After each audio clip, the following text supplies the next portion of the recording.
साधना में ईश्वर दर्शन का अनुभव। भगवान के रूप की कल्पना भिन्न भिन्न साधकों में भिन्न भिन्न होती है।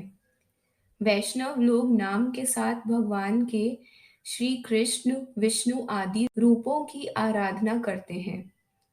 उनके सामने यदि अभिमत रूप आ जाए तो वह इसे भगवत दर्शन मानते हैं और बात भी ठीक है। ये रूप भगवान के संकल्प से स्फुरित होते हैं।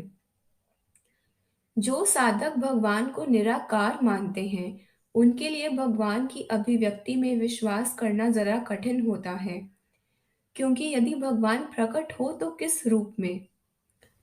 साधक को ध्यान में कई रूप आते हैं। उसे यह समझना चाहिए कि यह रूप परमात्मा के संकल्प से प्रकट होते हैं और यह उसी की अभिव्यक्ति है, जैसे धुआं, कोहरा, सूर्य, अग्नि, चांद, दिव्य ज्योति, पवन आदि। कई बार अवतारों के दर्शनों और उन द्वारा उत्साह लिया जाता है। शाब्दिक अभिव्यक्ति भी किसी किसी साधक को होती है। इसी को इल्हाम भी कहते हैं। आदेश भी इसी को कहते हैं।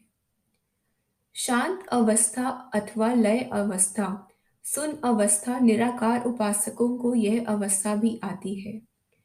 इसमें चेतनता बनी रहती है। शब्द के साथ रूप का स्वाभाविक संबंध है। शब्द के उच्चारण के साथ ही सूक्ष्म लोक में एक रूप बन जाता है और इसीलिए भगवान के संकल्प के साथ ही उनके रूप की अभिव्यक्ति होती है।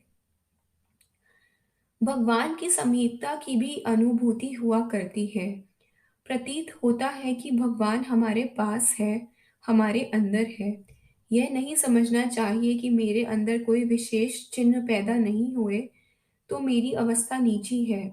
एक साधक के अंदर सारी बातें पैदा नहीं होती और न ही हर एक साधक के अंदर एक ही प्रकार की बातें पैदा होती हैं।